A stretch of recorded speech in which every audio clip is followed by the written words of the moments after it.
Hello viewers, recall last time we proved this theorem which said that if f is analytic in an open set G, then so is its derivative. And using this theorem, you are able to conclude that f has infinitely many derivatives if f is an analytic function on an open set G. Okay. So, that we are going to put to use in the following consequence of that theorem. Okay. So, which is often called as Morera's theorem. So, this Morera's theorem is a partial converse to your Cauchys theorem. Okay. So, it states the following: suppose that f is a continuous function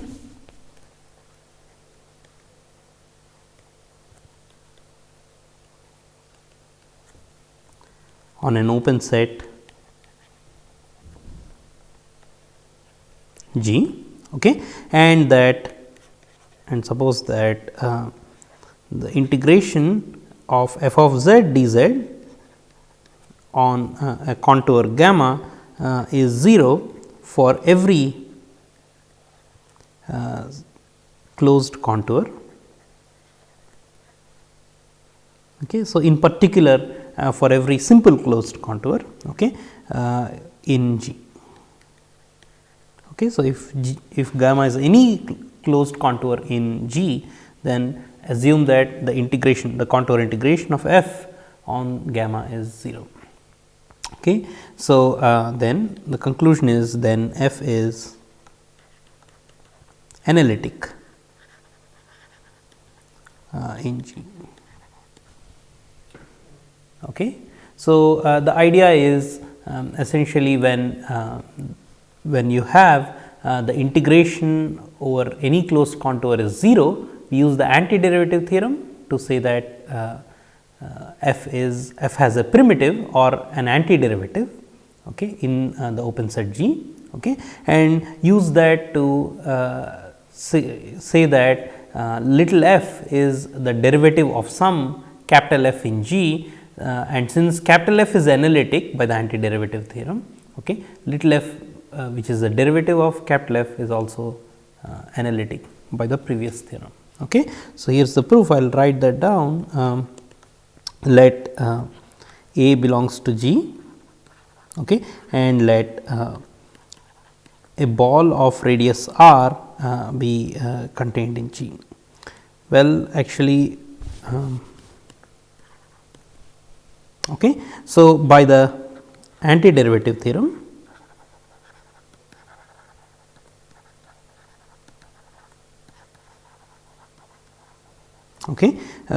since the integration of f on any closed contour is 0, for any closed contour,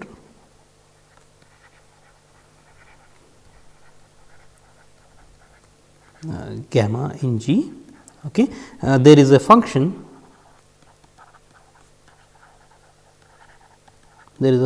capital F, defined in G, and analytic on G,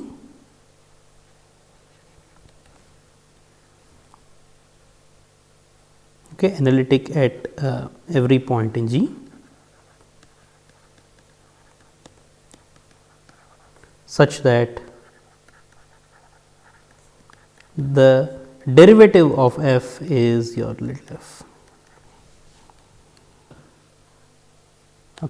Since little f is the derivative of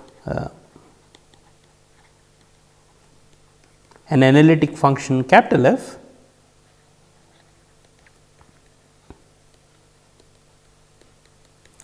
by the previous theorem we conclude that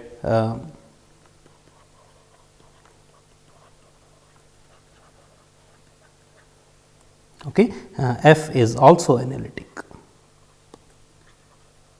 Right? We just showed that in the previous session, we showed that if the derivative of an analytic function is also analytic. Okay. So, we can conclude from that little f is also analytic on G, okay, at every point in G.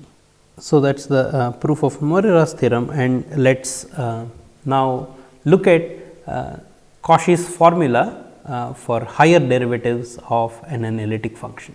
Okay. So far we have showed that there is an integral formula or an expression in terms of integration, contour integration of derivatives of the first derivative and the second derivative of an analytic function. Okay. So, here we wish to show that such a formula exists for any higher order derivative. Okay. So, here is the Cauchys formula. I already introduced this formula earlier. Okay. So, here it is. Here is the proof of it. Okay. So, Cauchys formula for derivatives. Okay. So, let f be an analytic function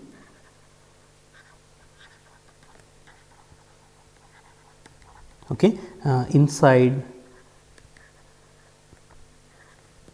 and on a positively oriented simple closed contour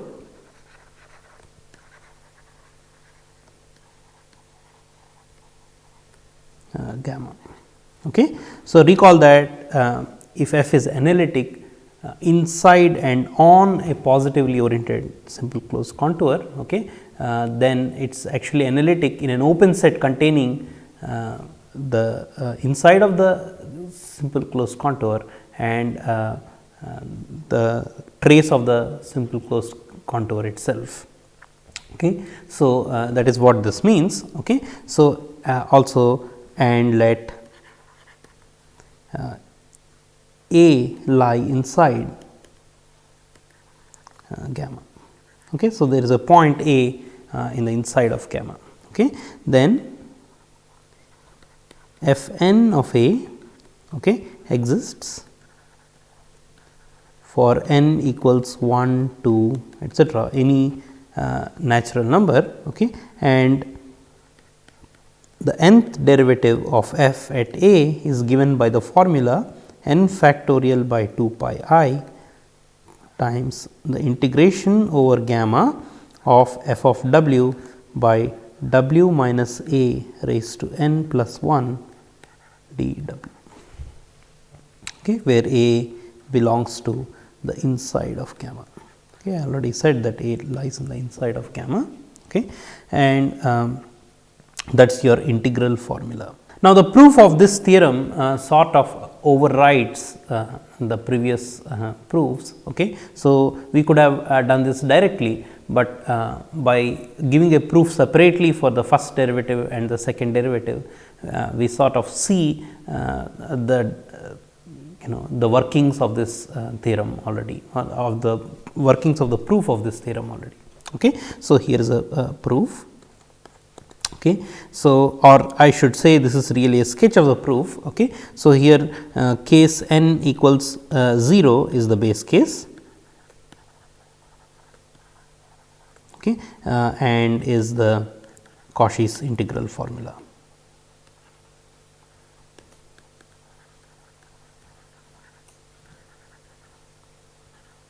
Okay. So, for n equals 0 we already have the proof via the Cauchys integral formula for f. Okay, for f. Okay. Now, we can, without loss of generality, like we discussed in the proofs of earlier theorems, okay, we can replace gamma by gamma A to r, okay, where gamma by gamma A to r we mean a circle of radius 2 r centered at A. Okay. So, we have done that in the previous theorem. So, we will do that here as well.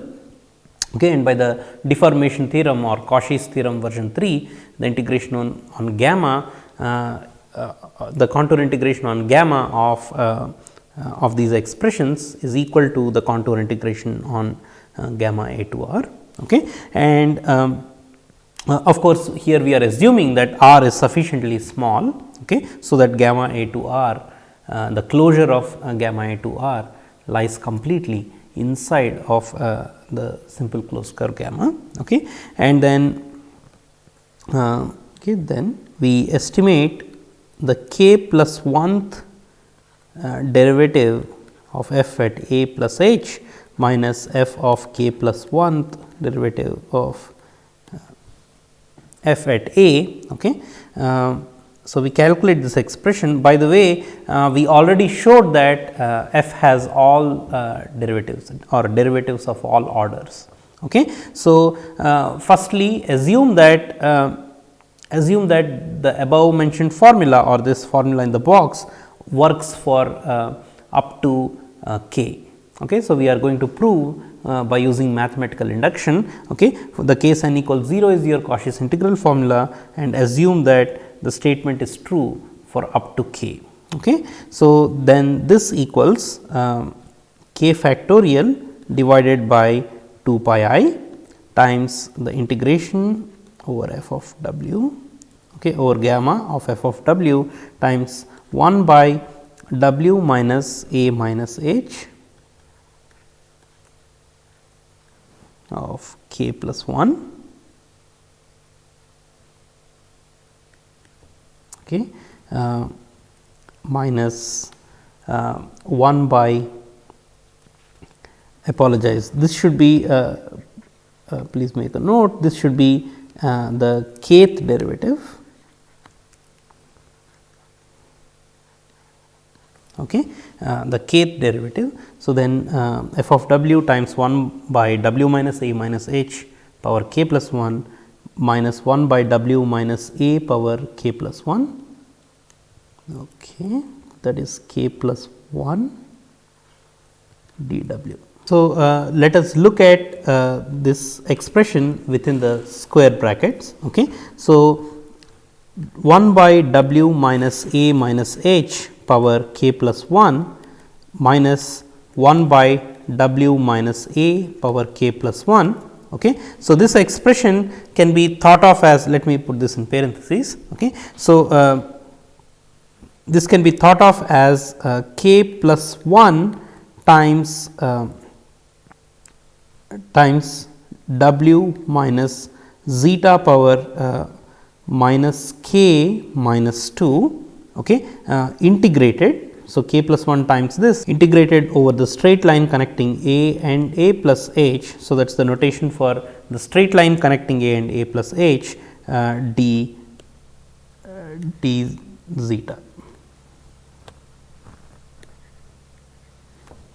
Okay. So, recall the fundamental theorem of calculus. This is the use of fundamental theorem of calculus in the opposite direction. Okay. So, recall that if I take the function capital F of zeta equals 1 by w minus zeta power k plus 1. Okay. Then the derivative of capital F of zeta is little f of zeta equals k plus 1 divided by w minus zeta power k plus 2. Okay. And this f is continuous, okay, on the required region here, okay, on the inside of this curve, simple closed curve.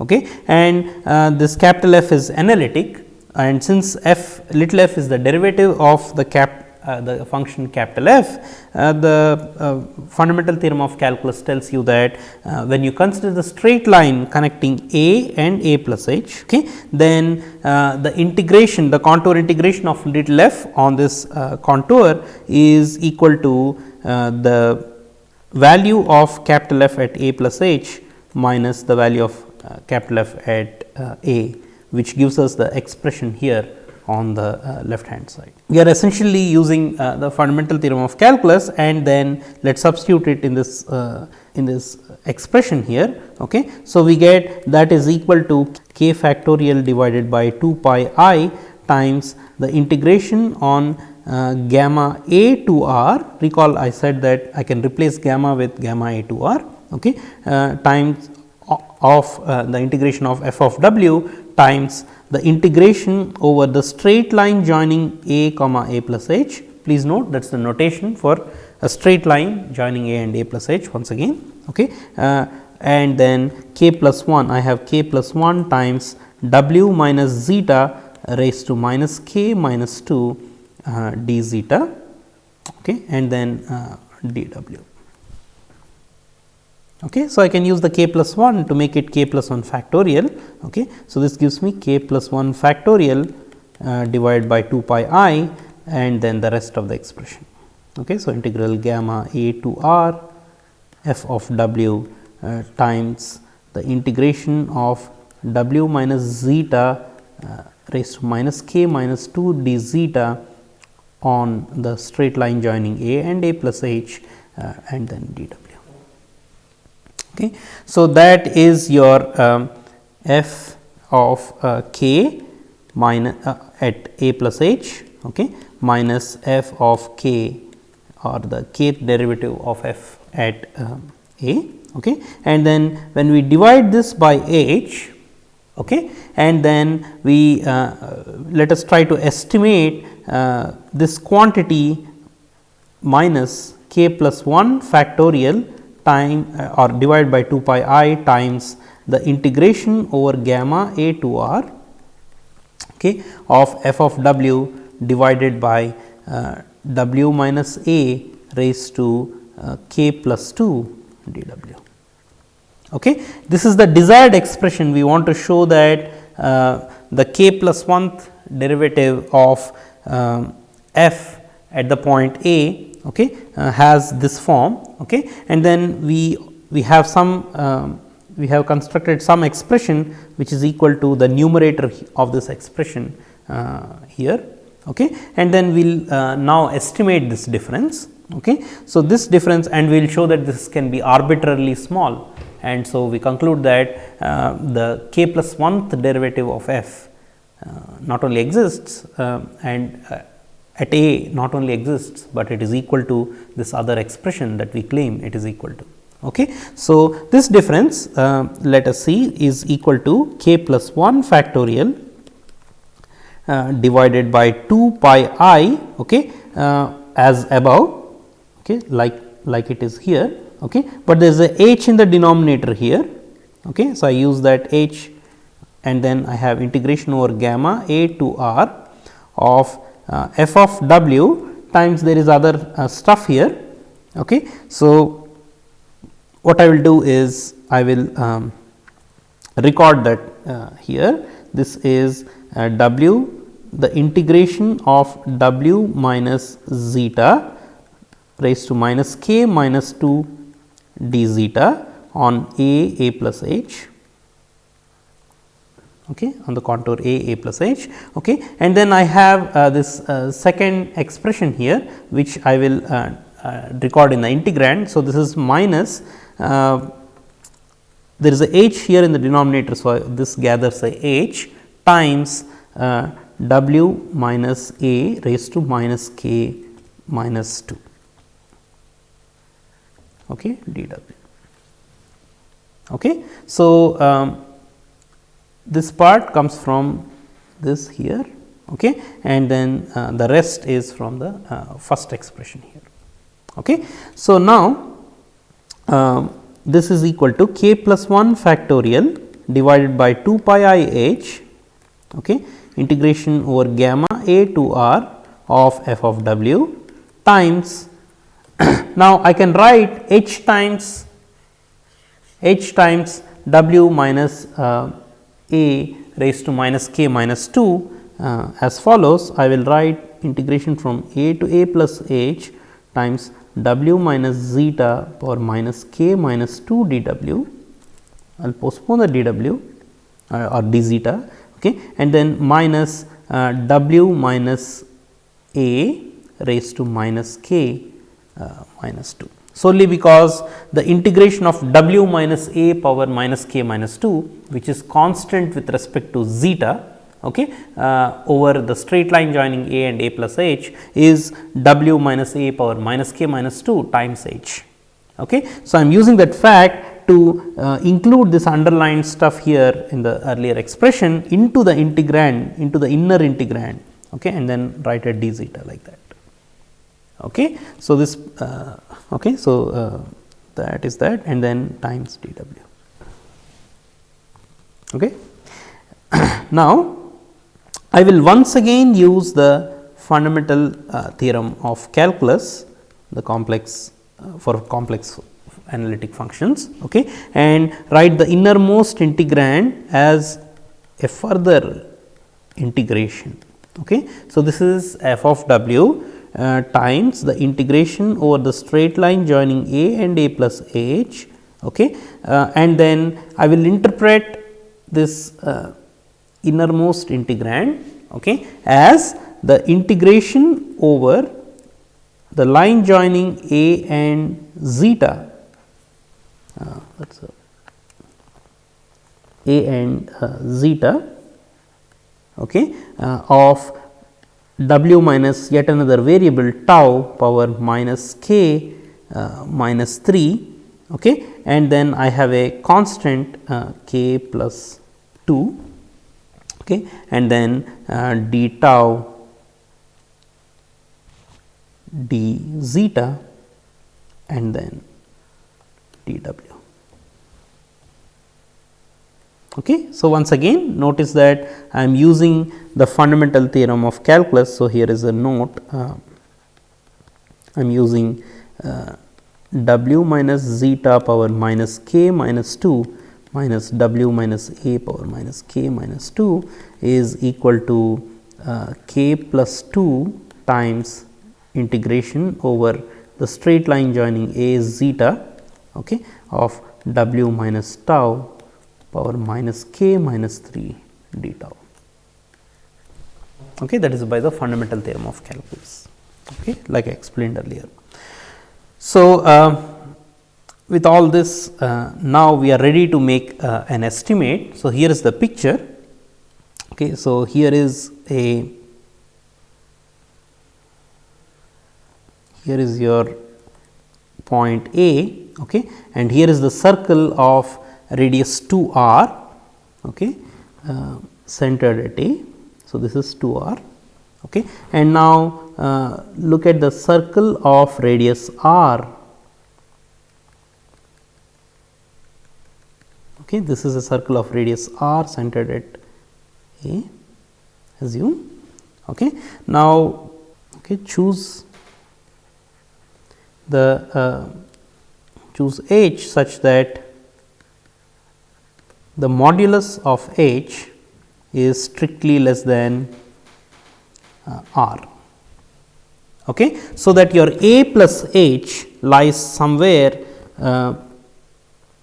okay, a plus h could be anywhere inside this circle of radius r centered at A. Okay. So, let us suppose that is the point a plus h.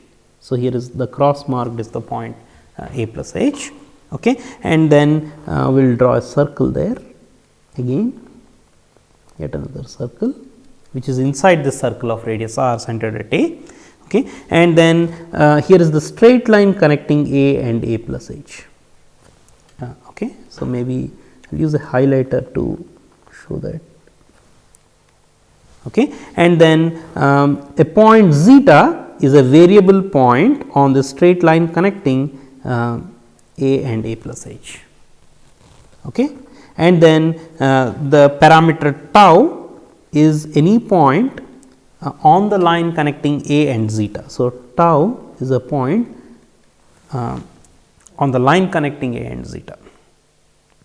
Okay. So, that is the setup, okay, and given this setup, it is clear that the modulus of w minus tau, okay, tau lies well within the circle of radius modulus of h, okay, around A, okay, and so w minus tau is at least in modulus is at least r when w belongs to the trace of gamma A to r star, or star means trace. Okay.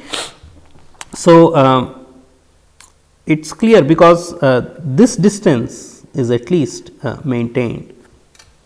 Okay. So, that distance is at least, or this distance is at least maintained, okay, which is r already for any point w on this circle, the outermost circle.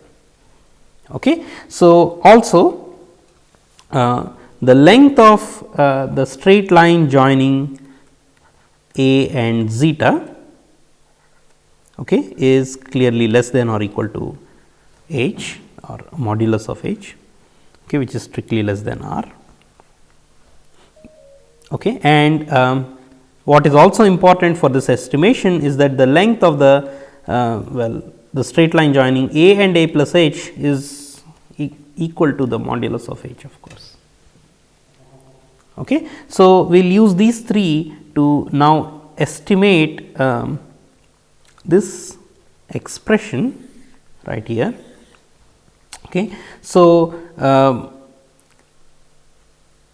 so the modulus of the kth derivative, or kth derivative of f at a plus h minus the kth derivative of f at a divided by h minus k plus 1 factorial divided by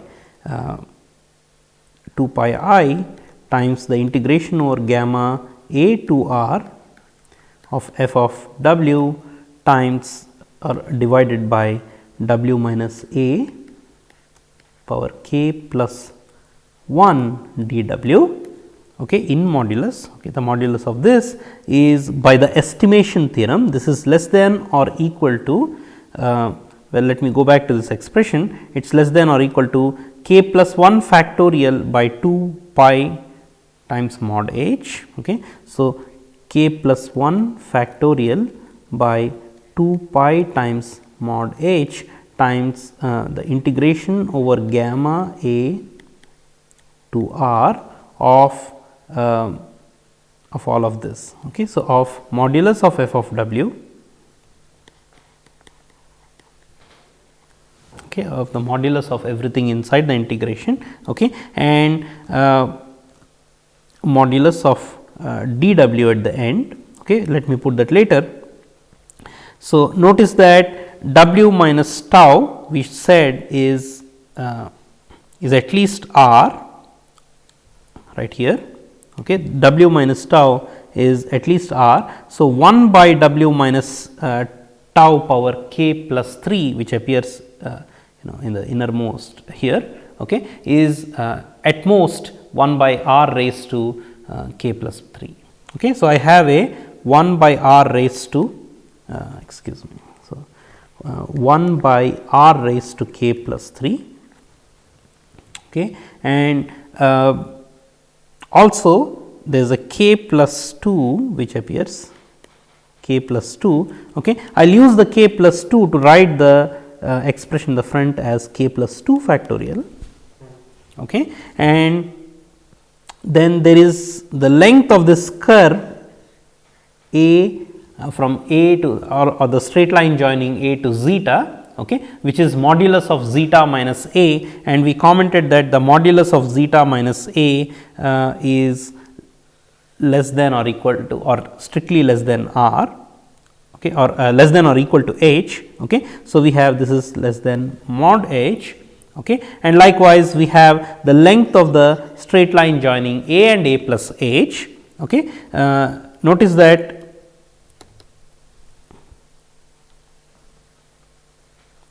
that this r power k plus 3 is independent of the parameter tau or the parameter zeta, okay, which appear in the integration, okay, and then the straight line joining a and a plus h is at most modulus of h in length. Okay. So, we have two modulus of h there, and finally, we have your dw in modulus.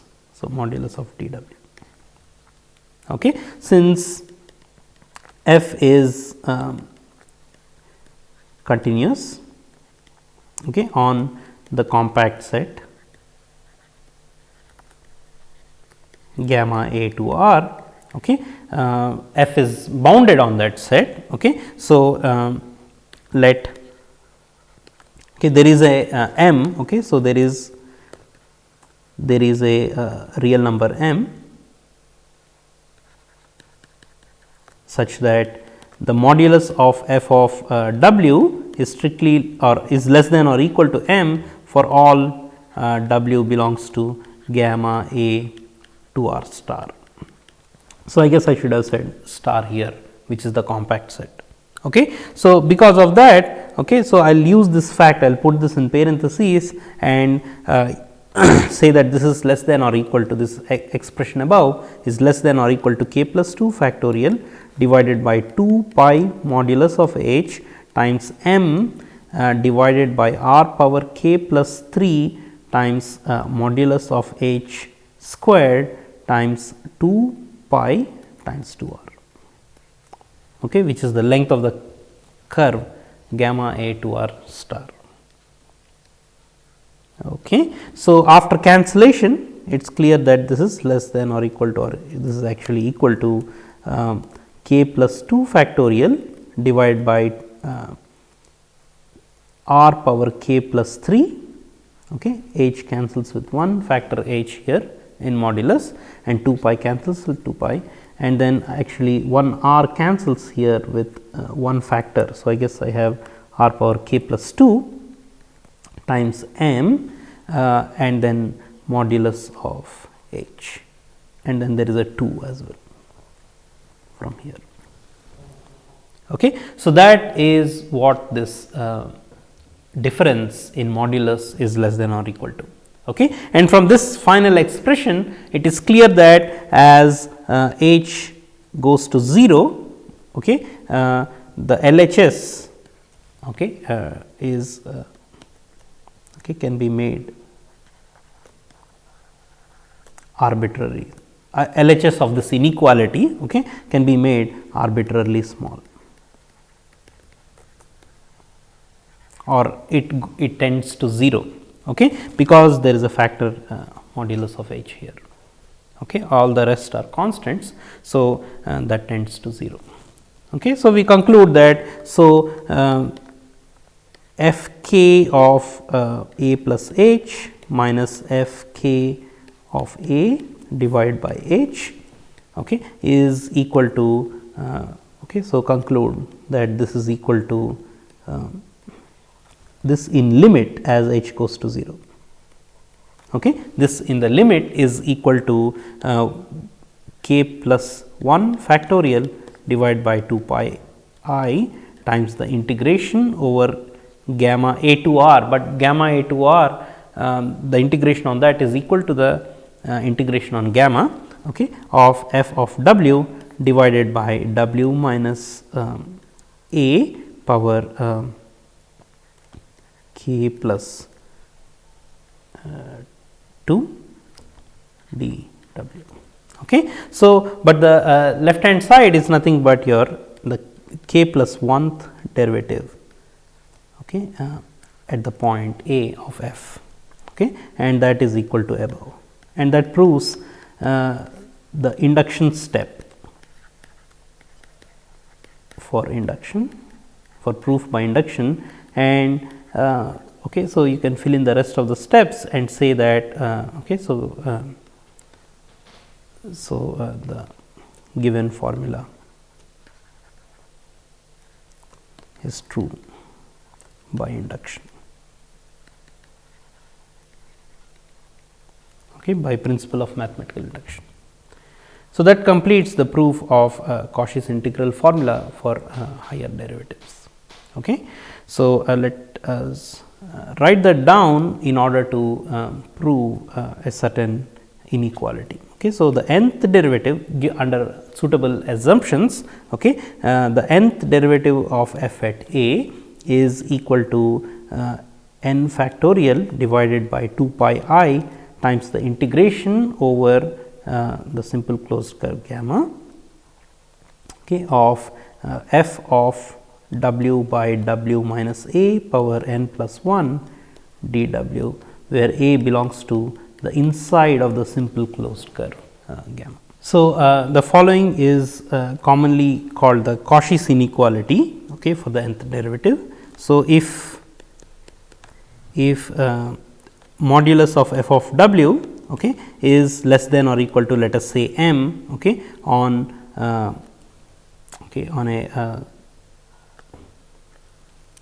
let me use the notation I already use, on gamma z naught r. So, this is a circle of radius r. This is a contour whose trace is a circle of radius r centered at z naught. So, assume that the modulus of f of w is less than or equal to m on that circle, then your modulus of f n at z naught is less than or equal to n factorial times m divided by r power n, provided, of course, assuming that assuming f is analytic on and inside gamma z naught r. And that is your Cauchys inequality or Cauchys estimate. And that is an easy consequence of the above formula by using the estimation theorem. So, next let us look at the following example, and it says that let f be an entire function such that the modulus of f of z is less than or equal to m times the modulus of z for all z in the complex plane. So, firstly A, show that for n greater than or equal to 2, the derivative, the nth derivative of f at z is equal to 0 for all z. And part B asks you to use part A to show that f of z is a z plus b.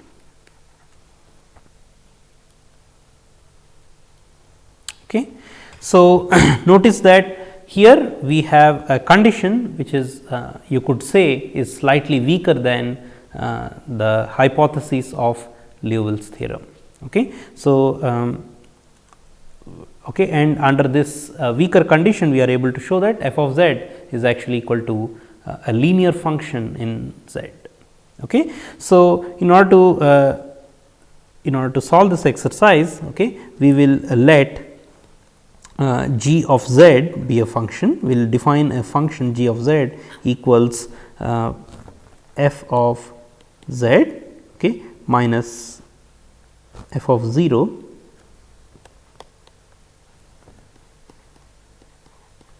divided by z if z is not equal to 0. And since f is entire function, definitely its derivative at 0 exists. So, then this is f prime of 0 if z is equal to 0. And since the limit of the first expression is as z goes to 0 is equal to f prime of 0, g is continuous. Not only that, g is actually g is analytic. So, first let me conclude that g is continuous, and one can verify that g is actually analytic at 0, and hence analytic everywhere. G is analytic. And also from the first expression, if z is not equal to 0, then your f of z is z times g of z plus f of 0. We will store this as equation 1. Now, notice that g of z, modulus of g of z, okay, is equal to okay, the modulus of g of z when z is not equal to 0. If z is not equal to 0, modulus of g of z is equal to modulus of f of z minus f of 0 by modulus of z, and this is less than or equal to modulus of f of z plus modulus of f of 0 by modulus of z by triangle inequality, okay, and that in turn is less than or equal to m, okay, plus modulus of f of 0 .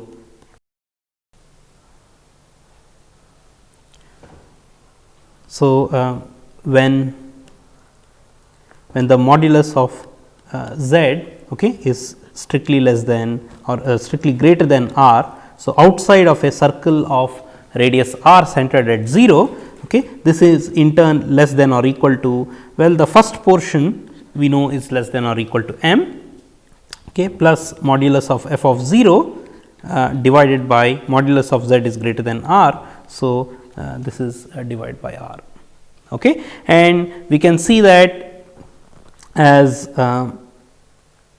okay, as r tends to 0 or infinity, okay, modulus of g of z, okay, is less than or equal to m.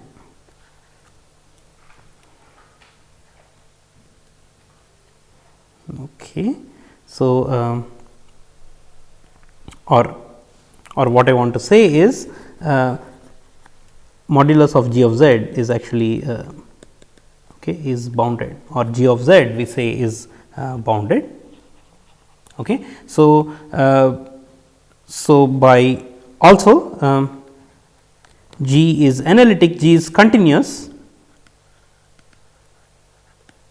on B 0 r bar, okay, and hence is bounded on B 0 r bar as well. Okay. So, on outside of a circle of radius r, it is bounded by the above estimate, okay, and on the inside of a circle of radius r, it is also bounded by continuity of g. Okay. Excuse me. So, so g is an entire function which is bounded. Okay. So, we conclude, okay, so by Liouville's theorem, g is a constant. Okay. So, g is a constant function. Okay. So, we get so f of z by from 1, using 1 we get f of z is some constant alpha, okay, alpha times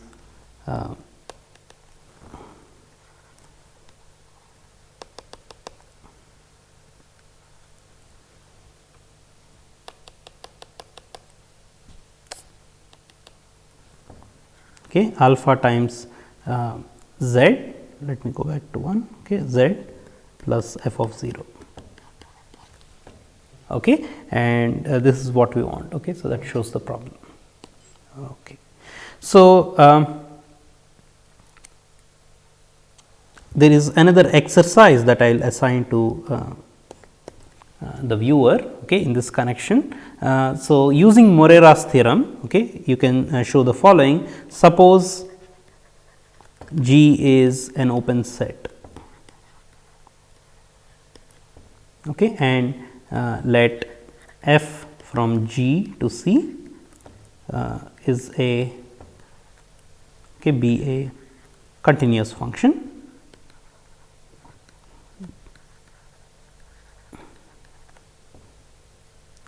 Okay, and f is analytic,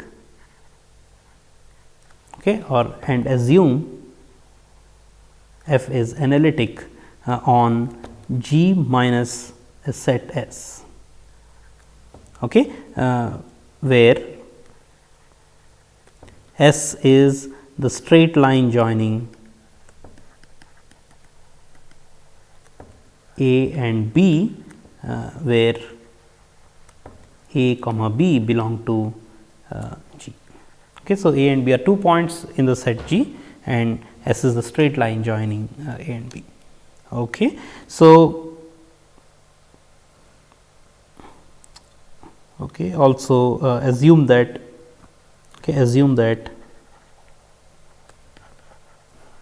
S is completely contained in G.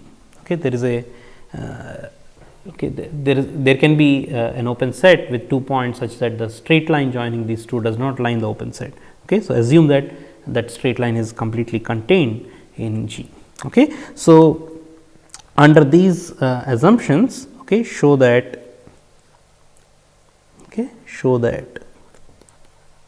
F is analytic on G. Okay. So, if F is analytic on G minus S, such a straight line S, then F has to be actually analytic on G. Okay. So, use Morera's theorem to show this exercise. Okay. Now, we will sort of end with the following result, known as Gauss mean value theorem. For completeness, I will quote this theorem here, but it is a easy consequence of Cauchys integral formula. Okay. So, if F is analytic on and inside gamma z naught r, then F of z naught is 1 by 2 pi integration from 0 to 2 pi of F of z naught plus r e power I theta d theta. Okay. So, this is an easy consequence of Cauchys mean value theorem. Okay. So, using Cauchys integral formula. Okay. So, using Cauchys integral formula, we know that F of z naught under the above hypothesis, F of z naught is 1 by 2 pi I times integration over gamma z naught r of F of w by w minus z naught t w. Okay. So, parameterize the circle of radius r as gamma z naught r star can be parameterized as what is this? This is set of all points z naught plus r e power I theta, theta between 0 and 2 pi. Okay, so, that is your parameterization. Okay. So, F of z naught is 1 by 2 pi I times integration from 0 to 2 pi of F of w. Okay. So, this is w equals that. So, F of w is F of z naught plus r e power I theta, and then dw is going to be r I e power I theta, and w minus z naught is simply r e power I theta, and then we have a t theta from the derivative. Okay. So, this is your I cancels, r e power I theta cancels, and then I cancels with this I. So, you have 1 by 2 pi integration from 0 to 2 pi of F of z naught plus r e power I theta d theta. Okay. Simple evaluation using the Cauchys integral formula. Okay. So, this can be thought of as the value of f at a point z naught. Okay. So, the value of f at a point z naught is actually equal to is sort of a mean of all the values on a circle. Okay. So, the integration can be thought of as a continuous sum, and then the length of that curve is r, and then or the length of that curve is 2 pi times r. So, 1 by 2 pi times that integration is equal to f of z naught. Okay. So, that is Gauss mean value theorem, and that sort of completes our discussion of integration theory to some extent. Okay. And there are more local properties of an analytic function that need to be explored, which we will see in the next module.